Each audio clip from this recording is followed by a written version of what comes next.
യുവാക്കളിലും വിദ്യാർത്ഥികളിലുമുള്ള ലഹരി വ്യാപനം തടയുന്നതിന് ആധുനിക സാങ്കേതിക വിദ്യയുടെ സഹായത്തോടെ എക്സൈസ് വകുപ്പിനെ ശാക്തീകരിക്കുമെന്ന് എക്സൈസ് സഹകരണ വകുപ്പ് മന്ത്രി എം ലിജു പറഞ്ഞു. തൃശൂർ എക്സൈസ് അക്കാദമി പരേഡ് ഗ്രൗണ്ടിൽ പരിശീലനം പൂർത്തിയാക്കിയ 66 സിവിൽ എക്സൈസ് ഓഫീസർമാരുടെ പാസിംഗ് ഔട്ട് പരേഡിൽ സേനാംഗങ്ങളുടെ അഭിവാദ്യം സ്വീകരിച്ച് സംസാരിക്കുകയായിരുന്നു മന്ത്രി. ദീർഘകാല അടിസ്ഥാനത്തിലുള്ള സമഗ്രമായ മദ്യനയം വരും ദിവസങ്ങളിൽ പ്രഖ്യാപിക്കുമെന്നും മന്ത്രി പറഞ്ഞു.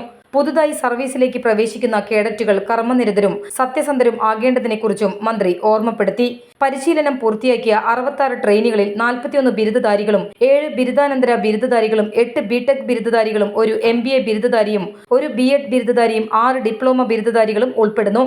ലോക പരിസ്ഥിതി ദിനാചരണത്തിന്റെ ജില്ലാതല ഉദ്ഘാടനം എക്സൈസ് അക്കാദമി കോമ്പൗണ്ടിൽ ഫലവൃക്ഷ തൈകൾ നട്ട് മന്ത്രി നിർവഹിച്ചു.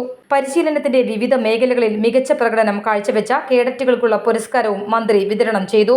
അക്കാദമിയിലെ താൽക്കാലിക ജീവനക്കാരനായിരുന്ന അനീഷിന്റെ മരണാനന്തരമുള്ള ധനസഹായം അനീഷിന്റെ കുടുംബത്തിന് കൈമാറി. 1000-ഓളം പേർ പങ്കെടുത്ത ചടങ്ങ് പ്രതികൂല കാലാവസ്ഥയിലും വർണ്ണാഭമായി.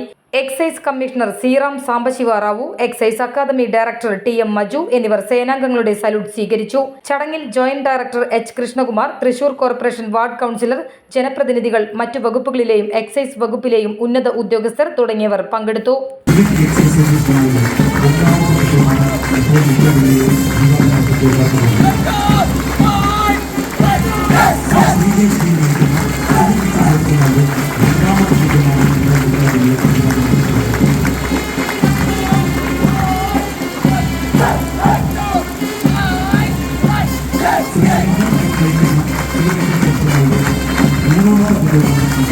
Thank you.